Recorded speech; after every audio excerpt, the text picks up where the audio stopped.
confirmed the whole thing. So the electric stopped, all right? So now all of a sudden we've got a whole added thing here, which is time.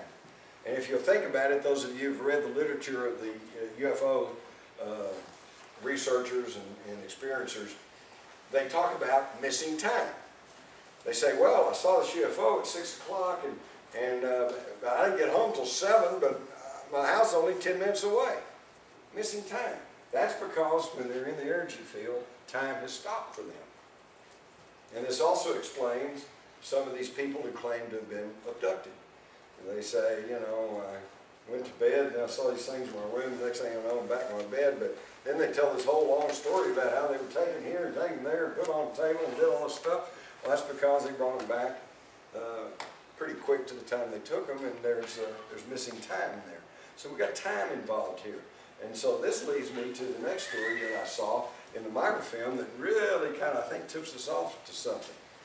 It seems a track inspector from Fort Worth was going up about the same time period, April 1897, was going up this inspecting track, and it started getting dark, so he decided he better turn back, head back, when he saw a big bright light up ahead. So he went up to see what was going on. He said a big silver cigar-shaped object was sitting on the tracks.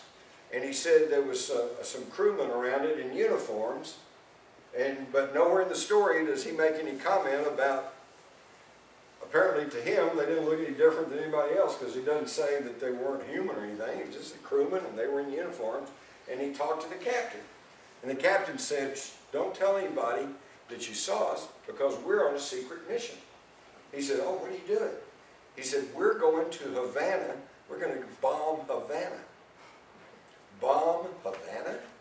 And this is in the spring of 1896. The Spanish-American War, Teddy Roosevelt, San Juan Hill, did not start until a year later, 1897, with the explosion of the battleship Maine in Havana Harbor. How did these guys, whoever they were, how did they know we were going to be in a war in Cuba a year before the battleship Maine blew up? They've got access to time. Fascinating stuff. And all of this was happening long before the Wright Brothers ever flew. And before somebody says, oh yeah, but maybe it was a powered balloon. No, because the first recorded powered balloon flight in the United States was the California Era, which lifted off in early 1903, same year that the Wright Brothers flew. There was nothing man-made in the air. Now, while I was doing this little documentary I did on Aurora, and lashed me with a wet noodle, I've only got like one copy left. I don't have the ability to make more copies. You know, I should have brought a stack of them up here for you guys, but I was making this documentary. We were filming at the Wise County Courthouse, and Brian Rust and his small child came up, and, you know, curiosity, he said, what are you guys doing? I said, well, we're making a documentary about that spaceship crash in Aurora. He said, oh, I know all about that. He said, my grandfather was there, and he told us all about it. So I said, oh, really? Here, sign this. So I got him to sign the model's release, and I set him right down, and we did a nice interview. And basically, his grandfather's story is that they had all heard this. He was out working with some guys, and they heard this big explosion. Now, today, we have sonic booms, and I don't know, any of y'all live over the west part of the county, and I live about 15 miles from Bridgeport, and they're always blowing up stuff over there, you know, busting rock to get that gravel to haul. So every now and then you hear boom, you know, and as long as it's not your house, you don't worry about it too much.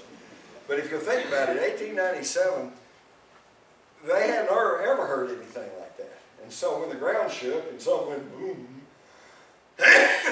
they naturally were very curious as to what was going on. So he said his grandfather and these other fellows went running into Aurora, and they basically told the same story, that there was all these people coming from miles around, and they were all picking up pieces and carting stuff off. But he added an interesting tidbit. He said that law enforcement officers from all over the state started pouring into Aurora. I said, well, you know, what did they do? And he said, well, some of them were going around saying, okay, folks, go home, you know, nothing happening here, going back to your homes. And the others were loading all this material into wagons and hauling it off. The very first crash retrieval. Now this will gain significance as you will see in a minute. So let's jump forward. Many of you probably have never heard of the air raid over Los Angeles on February the 25th, 1942. I'll try to make this brief, but there is a tie-in. On the night of February the 25th, 1942, Los Angeles, in fact the whole West Coast, was in the throes of war jitters, and not without cause. This is February, end of February, so this is like just 3 months after Pearl Harbor. And this was only a month after a Japanese submarine had surfaced and shelled an oil refinery off the coast of California, or actually near San Diego. So the fear of imminent Japanese invasion was not totally unfounded. So on the night of February the 25th, they had just installed and had gotten into operation what was then one of our top secret weapons, radar, when they picked up a flight of airborne objects coming in off the Pacific, heading eastbound on a course towards Los Angeles. So all the air raid alarms went off about 11 o'clock at night, and from 11 o'clock till like 2 in the morning, there was constant anti-aircraft fire and searchlights, everything else going on. And it was not just an insignificant incident. There were at least 6 fatalities, a couple of car crashes, heart attacks, and I think one guy got hit by some falling debris. And there was a lot of damage to Los Angeles, but it seemed like it was all due to falling ordnance, because they put up thousands of rounds of anti-aircraft shells. They said there was a big circular, a globe that was like slowly floating over the town, and they were hitting it with everything they had, and yet reportedly nothing happened. The next day, the Army said the alarm was real. But then the Secretary of War, Stimson, came out and said, no folks, nothing there, nothing happened, just war jitters. And of course then we went on, the Doolittle raid took place, we got into World War II, war news was everywhere, and the Los Angeles air raid kind of like dropped out of the history books. Nobody thought anything more about that. But we do have this photograph that was published on the front page of the Los Angeles Times.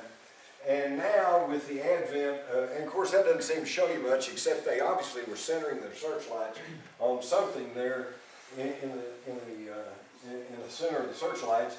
And now with computer technology, we can reverse the whole thing, and what's in there but a little saucer-shaped object.